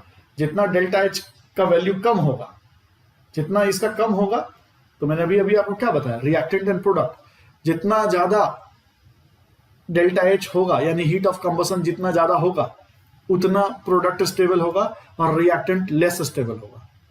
अब डेल्टा H जितना कम होगा प्रोडक्ट उतना लेस स्टेबल होगा और रिएक्टेंट उतना ज्यादा स्टेबल होगा। करेक्ट ना? रिएक्टेंट ज्यादा स्टेबल होता है तभी तो ज्यादा हीट रिलीज कर रहा है ना, क्योंकि आप एनर्जी दिए जा रहे हो तोड़ने के लिए दिए जा रहे हो और हीट रिलीज होता जा रहा है। तो ये देख लीजिए, तो उस हिसाब से साइक्लोहेक्सेन ज्यादा स्टेबल होगा। अब आपको आगे यहां दिखाता हूं। Therefore, stability order among these cyclanes will be cyclohexane, pentane, then propane, and then cyclopropane, butane. Butane के बाद cyclopropane. And this is experimentally observed stability order. Explanation of this order. अब इसके एक्सप्लेनेशन के लिए बेयर्स ने अपना एक theory दिया था, Baeyer strength theory. Baeyer propose that all cyclanes are planar. यही गड़बड़ किया था उसने, आगे बताएंगे। Baeyer's propose that all cyclanes are planar. ऐसा हो सकता है क्या, साइक्लोप्रोपेन, साइक्लोब्यूटेन, साइक्लोपेंटेन ये सब प्लेनर हो, लेकिन इसने बोला कि सारे साइक्लेन्स को इसने प्लेनर अजम्पशन ले लिया था। And that cyclanes will be more stable which has lower angle strain. अब एंगल स्ट्रेन निकालने का ये फॉर्मूला है 108 degree 28 minute minus actual angle upon 2, ठीक है। अब इस तरह से जब सबका वैल्यू निकाला ना, इस तरह से सबका वैल्यू निकाला, अब ये इतना जानने की जरूरत नहीं है आपको, ये जो डाटा मैंने दे रखा है इतना जानने की जरूरत नहीं है। अब मैं सीधा इसका जीस्ट बता देता हूं, ठीक है, इसका सीधा जीस्ट बता देता हूं। ये इसके हिसाब से इसका जो फॉर्मूला है उसमें जब वैल्यूज को डाला गया तो मेरा जो एंगल का जो ये आया, एंगल जो स्ट्रेन आया इस फॉर्मूला पे डालने से साइक्लोप्रोपेन, साइक्लोब्यूटेन सबका जो है 108 में एक्चुअल एंगल को डिवाइड करने से जो वैल्यू आया उसके हिसाब से कि मुझे छोटा सा वोमिट करना पड़ेगा, वेट, इरेजर नहीं आ रहा, इसको काटना है, ठीक है, दिस वी डोंट रिक्वायर्ड, इसकी जरूरत नहीं है, ठीक है। ये मैंने एक क्वेश्चन ऐड करने का सोचा था लेकिन फिर बाद में मुझे लगा कि अभी इसको बताना जरूरत नहीं, ये आपको मैं प्रैक्टिस में करवाऊंगा, ठीक है। प्यारे बच्चों जरा देखिए ध्यान से, ये मैंने ले लिया साइक्लोपेंटेन, ठीक है। इसके हिसाब से, बेयर्स के हिसाब से cyclopentane will be more stable than cyclohexane and then butane and then cyclopropane, ठीक है। बेयर्स का फॉर्मूला में बिठाने से साइक्लोपेंटेन ज्यादा स्टेबल आ रहा है, लेकिन एक्सपेरिमेंटली ऐसा नहीं था, एक्सपेरिमेंटली साइक्लोहेक्सेन ज्यादा स्टेबल था साइक्लोपेंटेन से, ठीक है। If cyclohexane is omitted from this order then it is matching with the experimental order. अगर साइक्लोहेक्सेन को इसको मिटा दो तो बाकी सब कुछ ठीक है, लेकिन यही गड़बड़ है, इन दोनों का पोजीशन गड़बड़ है। Hence this strain theory failed to explain that how cyclohexane is more stable than cyclopentane, ठीक है। तो फिर अब आगे चलते हैं। The cause of this failure is assumption of this theory that all the cyclanes are planar, ठीक है, बेयर्स का ड्रॉबैक था। आगे चलते हैं, सेची एंड मोर्स थ्योरी, ठीक है। This theory propose that cyclohexane is not planar. अब मोर्स ने क्या बताया कि साइक्लोहेक्सेन को जो बेयर्स ने प्लेनर बोल दिया था वो गलत बोला था। Cyclohexane is not planar, it is actually पकड़। This ring exists mainly in two forms, chair and board form। प्यारे बच्चों यही है चेयर फॉर्म। अब आप चेयर का मतलब ये मत समझ जाना जिस तरह से मैं चेयर पे बैठा हूं या जिस तरह से चेयर पे आप बैठते हो वैसे चार टांग बना करके और पीछे ऐसे करूं, ये बिल्कुल उसी टाइप से है ना, इसको बोलते हैं चेयर फॉर्म, ठीक है, ये फर्स्ट वाले को। और ये वाला दूसरा सेकंड वाले को भी चेयर फॉर्म बोलते हैं। इसको स्टैगर्ड फॉर्म भी बोलते हैं, स्टैगर्ड, ठीक है, चेयर फॉर्म। अब बोर्ड फॉर्म कैसा होता है, बोर्ड फॉर्म ऐसा होता है, देखिए ध्यान से, बोर्ड की तरह ये होता है, देखिए ना 6 कार्बन है ना, 1 2 3 4 5 एंड 6 कार्बन, ठीक है। इस तरह से साइक्लोहेक्सेन को अरेंज किया, देखिए यहाँ पे भी 1 2 3 4 5 एंड 6 कार्बन, यहाँ पे भी साइक्लोहेक्सेन को इस तरह से अरेंज कर सकते हैं। अब देखिए ये वाला फॉर्मेट और ये फॉर्मेट में क्या चेंज है, ये फ्लिप किया हुआ है। क्या किया हुआ है, फ्लिप, यानी कि इसको यहां कर दिया और इसको यहां कर दिया, इसको फ्लिपिंग बोलते हैं, ठीक है। तो देखिए इसको फ्लिप करना बोलते हैं, फ्लिपिंग, ठीक है, ये फ्लिपिंग कर दिया। फ्लिपिंग करने से ये ऐसा बन जाता है, ठीक है। अब इस फ्लिपिंग को थोड़ा आगे हम और बात करेंगे डिटेल्स में, अभी फिलहाल फ्लिपिंग पे ज्यादा फोकस नहीं करते हैं, ठीक है। इनफैक्ट अभी फ्लिपिंग मिटा ही देता हूँ, मिटेगा तो मिटा देता हूँ, मिटेगा क्या, हाँ मिट जाएगा। अभी मैं फ्लिपिंग को मिटा देता हूँ, फ्लिपिंग आगे है टॉपिक। अब जरा ध्यान से देखिए, अब क्या है, बोर्ड फॉर्म इक्लिस फॉर्म कहलाता है और वो चेयर फॉर्म स्टैगर्ड कहलाता है। स्टैगर्ड क्या होता है, आप समझ गए थे, ज्यादा stable, it is something like ऐसे ऐसे रहता है दोनों के बीच बीच में। और बोर्ड फॉर्म में क्या, इक्लिस फॉर्म में क्या रहता है, दोनों एक दूसरे पे ओवरलैप कर रहे होते हैं, गॉट इट। तो ये इसको भी थोड़ा और एक्सप्लेन करूंगा मैं आगे। Both chair and board form are free from angle strain, all angles are 109 degree 28 minute exactly. That is why cyclohexane is more stable than cyclopentane. Got it? इसी वजह से साइक्लोहेक्सेन जो है साइक्लोपेंटेन से ज्यादा स्टेबल होता है क्योंकि उनमें किसी भी तरह का एंगल स्ट्रेन नहीं होता। एज फाउंड एक्सपेरिमेंटली, जब एक्सपेरिमेंट हमने देखा था तो उसमें भी साइक्लोहेक्सेन ज्यादा स्टेबल था। अब मैं आपको थोड़ा सा समझाता हूं साइक्लोहेक्सेन को। The chair form is more stable then the boat form because farmer is staggered and later is eclipsed. Correct है, स्टैगर्ड वाला ज्यादा स्टेबल होता था। देखिए प्यारे बच्चों कैसे बनाते जा रहे हैं। 1 कार्बन, अंदर में एक होगा सेकंड कार्बन, ये 3rd कार्बन, अंदर में 4th, ये ऊपर 5th और ये 6th कार्बन। ये 6 कार्बन का एक तरह का रिंग बन गया। अभी जो अंदर में मैंने जो दिखाया है वो दिखाया नहीं जाता, इसलिए मैं मिटा देता हूं, नहीं तो बोलेंगे कि मास्टर को क्या हो गया। ठीक है, तो आप समझ जाइएगा। ओके, अब ये मैंने बना दिया। ऊपर वाले कार्बन में देखिए, ऊपर वाला कार्बन का CH2 इज कनेक्टेड विथ इस कार्बन का, और अंदर अंदर ये CH2 से इस तरह से कनेक्टेड है। ठीक है, it is something like this. तो ये Newman projection of chair form, इसको स्टैगर्ड बोलते हैं, फ्री फ्रॉम स्ट्रेन। ये हो गया। अब आपको मैं बोट फॉर्म दिखाता हूं कि बोट फॉर्म कैसा होता है। देखिए बोट फॉर्म ऐसा होता है। ये हो गया cyclohexane, this is your cyclohexane. Correct है, इसी को अरेंज कर रहा हूं जो आपको दिखा रहा था। अब देखिए कि इसमें कैसा होता है बोट फॉर्म में। देखिए बोट फॉर्म में मैं क्या दिखा रहा हूं कि दोनों को इक्लिप्स फॉर्म में कन्वर्ट किया, 60 डिग्री से रोटेट किया, और देखिए ये इस CH2 को जो यहां पे दिख रहा था उस समय CH2, वो यहां आ गया closer to this CH2। Got it? तो ये हो गया Newman projection of boat form. Eclipse form है, एक दूसरे के ऊपर ओवरलैप कर रहे हैं।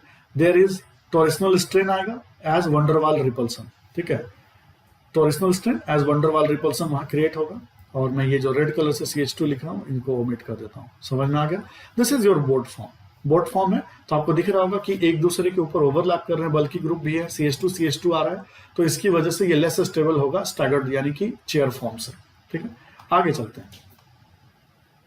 आगे silent feature of this the chair form. A chair form has 6 axial and 6 equatorial bonds. इसमें जो आपके हाइड्रोजन है, जो मैंने दिखाया नहीं अभी लिख करके, ठीक है, जो चेयर फॉर्म और बोट फॉर्म में सिर्फ चेयर मैंने बना दिया था और बोट बना दिया था। उसमें जो हाइड्रोजन अब हम दिखाएंगे या अलग अलग ग्रुप्स जो दिखाएंगे हर कार्बन पे, उसमें 6 एक्सियल पॉइंट होते हैं और 6 इक्वेटोरियल बॉन्ड होते हैं, या 6 एक्सियल बॉन्ड बोलिए, और 6 इक्वेटोरियल बॉन्ड होते हैं। Axial bonds are perpendicular to average plane of the ring. Equatorial bonds are almost in the average plane, और रिंग पे ही होते हैं। ठीक है, each carbon of the ring has a 1 axial and 1 equatorial bond. हर कार्बन 4 बॉन्ड से attach होता है, 2 तो अंदर में रहेगा और 2 जो बाहर में रहेगा, जो हाइड्रोजन हाइड्रोजन दिखता है, ठीक है, वो आपको एक एक्सियल पे दिखेगा, एक इक्वेटोरियल पे, यानी कि एक कार्बन पे एक एक्सियल और एक इक्वेटोरियल होगा। The axial bonds of alternate carbon atoms are on the same side of the ring while the other alternates are on the other side of the ring। मतलब आपको फोटो से ज्यादा समझ में आएगा। Why it is 2 4 6, फोटो दिखाता हूं तब समझ में आएगा। ठीक है, the groups on the axial bond, चलिए मैं आपको डायरेक्ट समझाता हूं, फिर ये लाइन पढ़ूंगा तो आपको ज्यादा समझ में आएगा। देखिए प्यारे बच्चों ध्यान से, ये मैंने बनाया चेयर फॉर्म। ये रहा कार्बन, ये रहा कार्बन, ये रहा कार्बन, ये रहा और ये रहा कार्बन। ठीक है, और एक ये रहा। नंबरिंग कर दिया मैंने व्हाइट कलर से, 1 2 3 4 5 6 कार्बन। ठीक है, मैंने बोला each carbon is connected with 1 axial and 1 equatorial point. दिख रहा है ना? एक्सियल क्या हो गया? Perpendicular to the this ring, और इक्वेटोरियल क्या हो गया? उसके प्लेन में। ठीक है ना, इक्वेटोरियल उसके प्लेन में दिख रहा है, that is parallel to the chair form. ठीक है, यानी पैरेलल टू द रिंग, और ये एक्सियल उसके परपेंडिकुलर हो गया। अब देखिए ये एक्सियल ऊपर हुआ तो दूसरा एक्सियल नीचे हो गया।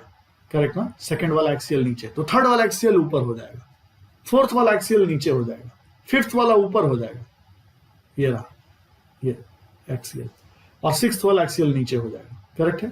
तो ये वही बता रहा था कि 1 3, देखिए ध्यान से, 1 3 एंड 5, 1 3 एंड 5 पोजीशन पे एक्सियल पॉइंट ऊपर है। ठीक है, 1 3 एंड 5 पोजीशन पे एक्सियल पॉइंट मेरा ऊपर है। ठीक है, और देखिए 2 4 एंड 6 पे, सॉरी 6 पे एक्सियल पॉइंट किधर है? नीचे है।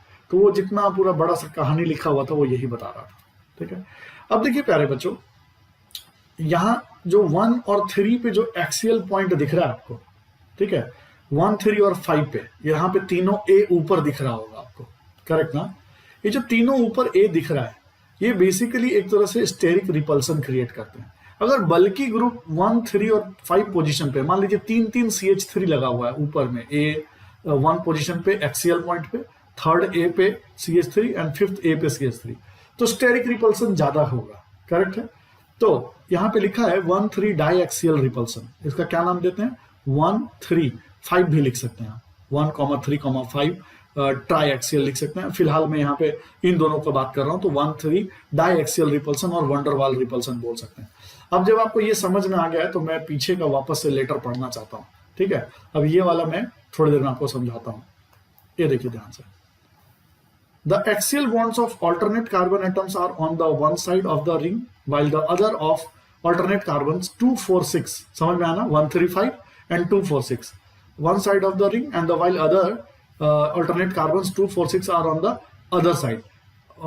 यहाँ पे मैं carbon atoms are on the one side में मैं यहाँ 1, 3, 5 ले लेता हूँ, तो दूसरा क्या हो जाएगा? 2, 4, 6 on the other side of the ring। देखा था आपने, नीचे हो गया था। The groups on the axial bonds 1, 3, 5 are very close to each other, very high steric or van der Waal repulsion. Same is for group on the other axial bond C2, 2, 4, 6, नीचे होगा, जैसे ये तीनों ऊपर था वो तीनों नीचे होगा, तो रिपल्सन उसमें भी होगा। The axial bonds of alternate carbon atoms are 1, 3 related, therefore this repulsion is called 1, 3 diaxial repulsion। चूंकि 1 और 3rd पोजीशन ऊपर वाले में है, तो ये दोनों एक दूसरे से रिलेट होते हैं, इसलिए इसको हम बोलते हैं 1, 3 diaxial repulsion. Got it? Note that the magnitude of this repulsion decides the stability of a particular chair form, especially when only alkyl group are the substituents. अगर CH3 सब्स्टिट्यूएंट है तब। अब मैं थोड़ा सा इस पिक्चर पे आता हूं। प्यारे बच्चों देखिए, ये चेयर फॉर्म है। Let me take a red pen. देखिए ये चेयर फॉर्म कन्फर्मेशन हो गया। और चेयर को कैसे दिखाएंगे? तो आप देख सकते हैं ये 1 पोजीशन और ये 4th पोजीशन पे है, यानी कि ये एक पोजीशन हो गया। और दूसरा पोजीशन मैंने बोट फॉर्म बोला था, जब मैंने आपको दिखाया था, मैंने नीचे दिखाया था 1 और 4th जो है ओवरलैप कर रहे हैं एक दूसरे के। तो ये बोट कॉन्फर्मेशन हो गया, ये चेयर कॉन्फर्मेशन हो गया। यहाँ पे 1 और 4th पोजीशन जो है, नीचे वाला जो CH2 है और ऊपर वाला CH2 ऐसे रहता है, ठीक है, और यहाँ पे ओवरलैप करता है, जो दोनों रिंग को कनेक्ट करता है। तो boat conformation all eclipsed bond, सारे ओवरलैप करते हैं। Chair form all staggered form, देखिए सब अलग अलग है, ठीक है। अब आपको इसमें जरा मैं एक्सियल और ये सब दिखा दूं, तो देखिए ये 1st पोजीशन, ये 2nd, ये 3rd और ये 4th, ये 5th और ये 6th। तो देखिए एक्सियल दिखा रहा है, 1 axial, 3rd axial, 5th axial ऊपर, 4th axial, 5th, 2nd axial and 6th axial, 2, 4 and 6 नीचे एक्सियल CH बॉन्ड। अब इक्वेटोरियल को देखिए कैसे बनाया जाता है, 1st, 2nd, 3rd, 4th, 5th, 6th। Equatorial बनाने का देखिए उसी प्लेन में बना रहे हैं, ये उसी प्लेन में बना रहे हैं, ठीक है, इसी प्लेन में बना रहे हैं। तो ये हो गया आपका इक्वेटोरियल बनाने का CH bond. Axial and equatorial bond together, जब टुगेदर ले लिए दोनों को मर्ज कर दिया, तो देखिए इक्वेटोरियल E और एक्सियल A। तो आपको आगे जाके ऐसे ही रिप्रेजेंट करना है कि यहाँ पे क्या दिख रहा है, इक्वेटोरियल, बल्कि ग्रुप जो है इक्वेटोरियल और एक्सियल पे है तो EA लिख देंगे, एक्सियल पे है तो AA लिख देंगे। इस तरह से हम आगे बनाएंगे, ठीक है। बोट फॉर्म भी आपको समझ में आ गया। अब हम आगे चलते हैं नेक्स्ट। प्यारे बच्चों देख लीजिए, ये मैंने साइक्लोहेक्सेन और ये CH3 लिया है। अब मैंने ये CH3 यहाँ पे दिखा दिया है, ठीक है, यहाँ पे कहीं पे भी दिखा सकते हैं, मैंने ये पोजीशन पे दिखा दिया CH3। अब ये CH3 है तो देखिए यहाँ पे एक हाइड्रोजन भी होगा ना इस कार्बन पे, तो ये हाइड्रोजन मैंने दिखा दिया, ठीक है, ये हाइड्रोजन। अब देखिए CH3 जो है एक्सियल पोजीशन पे है, तो मैंने ये A से दिखा दिया एक्सियल पोजीशन पे CH3। अब इस CH3 पे फोकस कर रहे हैं। अब देखिए मैंने क्या कर दिया, इस CH3 को इक्वेटोरियल में चेंज कर दिया, देखिए इक्वेटोरियल में चेंज कर दिया, ठीक है। तो rule is that in case of hydrocarbon a chair form with less number of chair form, this is your chair form, ठीक है, this is your chair form. और ये हो गया आपका बोट फॉर्म। क्या बोलता है, hydrocarbon a chair form with less number of axial group less number of axial group का मतलब हो गया कि छोटे छोटे ग्रुप एक्सियल पे लगे हों, is more stable then the chair form with more number of axial group. अब एक्सियल ग्रुप में अगर छोटे छोटे लगे हुए हैं तब तो अच्छी बात है, और बड़े बड़े लगे हुए हैं तो एक्सियल भी स्टेबल नहीं होगा। Secondly, bigger groups on axial bonds will be less stable then the smaller group on the axial bond. वही बात है। अब देखिए मैंने फिर से वही दिखाया, साइक्लोहेक्सेन बनाया, इस पर CH3 लगाया। अब ये देखिए एक्सियल पॉइंट पे है और ये मेरा इक्वेटोरियल पोजीशन पे है, लेकिन इन दोनों में फर्क है। पहले जो मैंने दिखाया था वो अलग दिखाया था। देखिए पिक्चर में कोई चेंजेस नहीं आए थे, दिख रहा है ना आपको। चेयर फॉर्म बनाया, बोर्ड फॉर्म बनाया, इसमें इमेज सेम है। ये जो चेयर है उसमें फ्लिपिंग नहीं किया, लेकिन यहां पे देखिए चेयर में मैंने फ्लिपिंग कर दिया। ये ऊपर है और इस बार मैंने इसको नीचे कर दिया। इसको बोलते हैं फ्लिप करना। क्या बोलते हैं इसको? फ्लिप करना। मैंने रिंग को फ्लिप कर दिया, ठीक है। और ये मेरा क्या हो गया? तो जब आप फ्लिप करते हैं ना तो एक्सियल इक्वेटोरियल में कन्वर्ट हो जाता है। क्लियर है? ये एक तरीका है एक्सियल को इक्वेटोरियल में कन्वर्ट करने का, फ्लिपिंग। अब आगे देखते हैं। Second is more stable then first, ठीक है। That means potential energy of first is greater than potential energy of second, क्योंकि जब सेकंड मोर स्टेबल है तो सेकंड मोर स्टेबल होगा तो उसका पोटेंशियल एनर्जी कम होगा। अब जरा चलते हैं सेकंड का क्या है। देखिए ये सेकंड पोजीशन है। आपको मैंने बताया कि एक्सियल पोजीशन पे जितना, ध्यान से सुनिएगा ये बात को, एक्सियल पोजीशन पे जितना बल्कि ग्रुप है उसको अवॉइड कीजिए, उसको इक्वेटोरियल पे लेके आइए, पैरेलल वाले पॉइंट पे। करेक्ट ना? इसको समझने का एक तरीका है। मान लीजिए आप खड़े हैं और ऊपर में बोझ दे दिया जाए तो आप अनस्टेबल हो जाएंगे। लेकिन मान लीजिए आप लेटे हुए हैं, ठीक है, पूरा लेटे हुए हैं, और बगल में आपके सर के बगल में रख दे वो बोझ, तो भैया आप जिंदगी भर भी लेटे रहेंगे तो बोझ से आपको कुछ फर्क नहीं पड़ता। तो इक्वेटोरियल समझ लीजिए वैसा ही है। तो बल्कि ग्रुप को ना इक्वेटोरियल पे रखेंगे तो ज्यादा स्टेबल होगा। इसलिए बोल रहा है कि second is more stable then first. ये ऊपर का लाइन भी वही बात बोलना चाह रहा था। अब देखिए मैंने यहाँ पे फिर बोला जब सेकंड इज मोर स्टेबल तो पोटेंशियल एनर्जी उसका कम कर दिया। अब मैंने लिया है साइक्लोहेक्सेन पे CH3 और C2H5 बना दिया। तो देखिए एक फॉर्म में मैंने CH3 लिखा और एक फॉर्म में C2H5 लिख दिया, ठीक है। अब मैंने इसको चेंज किया, फर्स्ट से सेकंड में कन्वर्ट किया, ठीक है, फ्लिप कर दिया। फ्लिप किया तो मेरा CH3 जो है, देखिए यहाँ पे क्या है, CH3 एक्सियल है और C2H5 जो है मेरा वो इक्वेटोरियल है। अब यहाँ क्या हो गया, CH3 जो है वो इक्वेटोरियल हो गया और C2H5 एक्सियल हो गया, ठीक है। तो first is more stable then second. क्यों फर्स्ट मोर स्टेबल क्यों हो गया? क्योंकि बल्कि C2H5 है ना, तो बल्कि अगर C2H5 है तो वो किधर है? इक्वेटोरियल पोजीशन पे, और यहाँ एक्सियल पे आ गया। तो हम क्या बोल रहे थे कि एक्सियल पे हम बल्कि अवॉइड करेंगे, तो इसलिए हमारा इस बार CH3 है एक्सियल पे, लेकिन हम कंपेयर कर रहे हैं C2H5 से। पिछली बार क्या था, H से कंपेयर कर रहे थे। तो that means potential energy of second is greater than potential energy of one, क्योंकि वन इज मोर स्टेबल, तो पोटेंशियल एनर्जी कम हो जाएगा। Both are conformers of each other since they are interconvertible without breaking a bond. बिना bond को break किए flip कर लेने से आपका काम हो जाता है। Actually any chair form can be converted into other chair form, this called ring flipping, ठीक है। Note this that in this flipping all axial bonds of one chair form becomes equatorial in each chair form. Similarly, all equatorial bonds of chair become the equatorial. One chair form becomes the axial in other chair form. Axial equatorial में convert हो जाता है, equatorial axial में convert हो जाता है, ठीक है। अब मैंने जैसे एक यहाँ पे एग्जांपल दिया हुआ है, HCH3 लिखा हुआ है और ये इधर दे दिया है, ठीक है। तो आप इस तरह से दिखा सकते हैं कि इक्वेटोरियल को आपने एक्सियल में कन्वर्ट कर दिया। अब आपको यहाँ पे मैं एक एग्जांपल दे रहा हूँ। देखिए प्यारे बच्चों, ये मेरा क्या हो गया, CH3 दिख रहा है एक्सियल, और दूसरा CH3 को देखिए, दूसरा CH3 इक्वेटोरियल हो गया, करेक्ट है। सेकेंड केस में देखिए, सेकेंड नहीं थर्ड देखिए, यहाँ पे मैंने ना फर्स्ट और थर्ड को रिलेट किया है और सेकेंड एंड फोर्थ को रिलेट किया है। तो थर्ड में देखिए क्या है, थर्ड में मेरा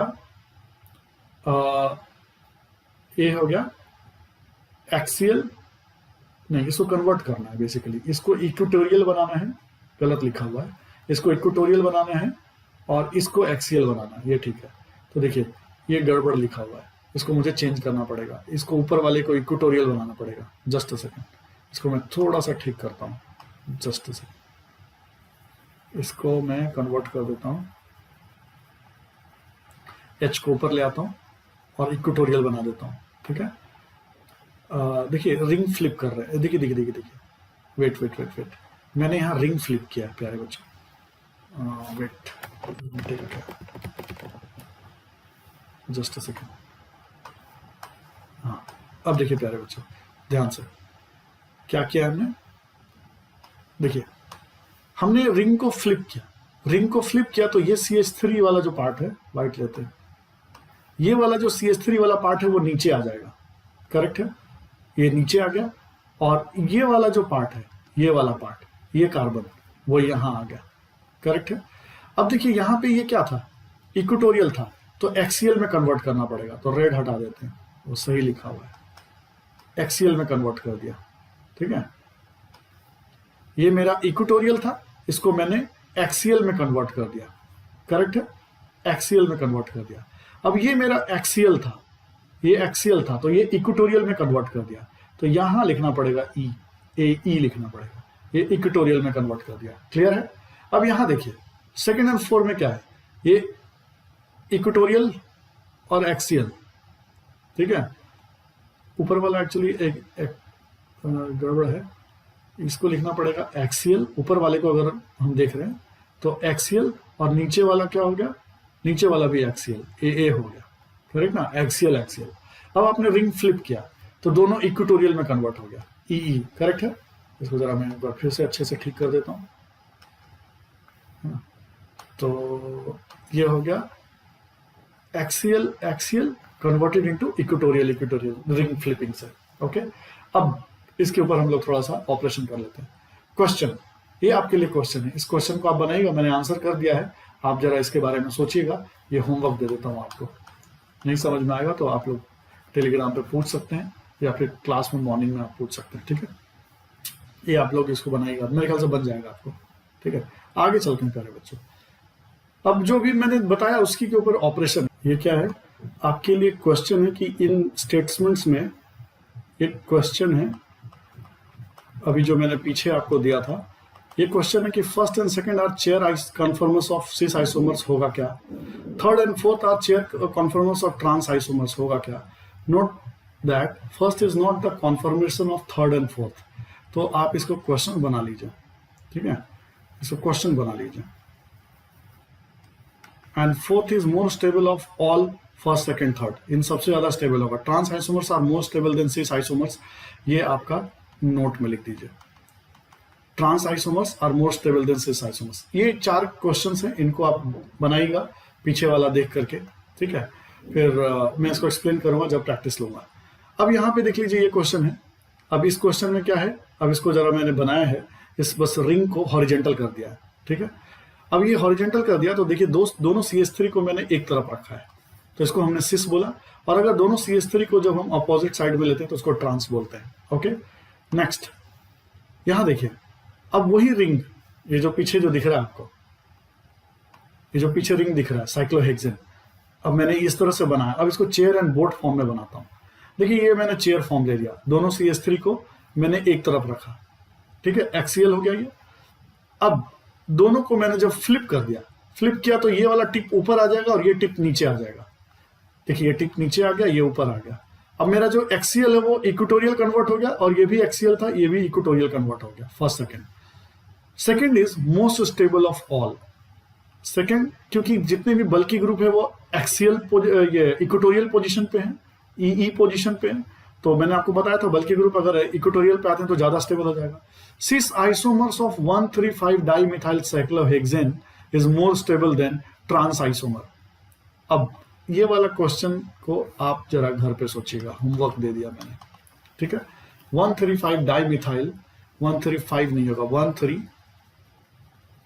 1,3 dimethyl cyclohexane is more stable than trans isomers, सोचिएगा, ऊपर से आप इसको पकड़ सकते हैं। अब देखिए यहां पे क्या है, थर्ड एंड फोर्थ पोजीशन पे ये मेरा एक्सियल है और ये मेरा इक्वेटोरियल है, जब आपने फ्लिप किया तो ये टिप ऊपर और ये टिप नीचे आ गया। अब ये इक्वेटोरियल एक्सियल बन गया, ये एक्सियल इक्वेटोरियल बन गया, ठीक है, थर्ड एंड फोर्थ। आगे देखते हैं थर्ड एंड फोर्थ के बारे में, ये अलग क्वेश्चन है फिर से, इस तरह से आप देख सकते हैं। फर्स्ट ये क्या है, इक्वेटोरियल पोजीशन है, एक्सियल पोजीशन है। यहाँ पे क्या है, एक्सियल इक्वेटोरियल है, एक्सियल एक्सियल है, इक्वेटोरियल एक्सियल पोजीशन है, ठीक है। Fourth is more stable of all. अब आप यहां से देख सकते हैं फोर्थ में सारे बल की ग्रुप, अब देखिए ध्यान से एक बड़ा इंपॉर्टेंट पॉइंट है, देखिए यहां पे सारे बल की ग्रुप इक्वेटोरियल पोजीशन पे नहीं है। देखिए एक इक्वेटोरियल पे तो दूसरा एक्सियल, एक एक्सियल दूसरा इक्वेटोरियल, एक एक्सियल तो दूसरा एक्सियल, तो ये तो लीस्ट स्टेबल हो गया। एक इक्वेटोरियल तो दूसरा एक्सियल। अब बात उठती है कि इनमें सबसे ज्यादा स्टेबल कौन होगा, ठीक है। तो इसमें fourth is more stable of all, that means therefore trans isomers is more stable than cis isomers. अब यहां पे एक लाइन है, fourth is more stable than all, तो देखिए ये फोर्थ हो गया ई ए, ठीक है। अब देखिए ई ए तो यहां पे भी है, ए ई समझिए या ई ए समझिए, बात तो ये भी बराबर ही हो गया।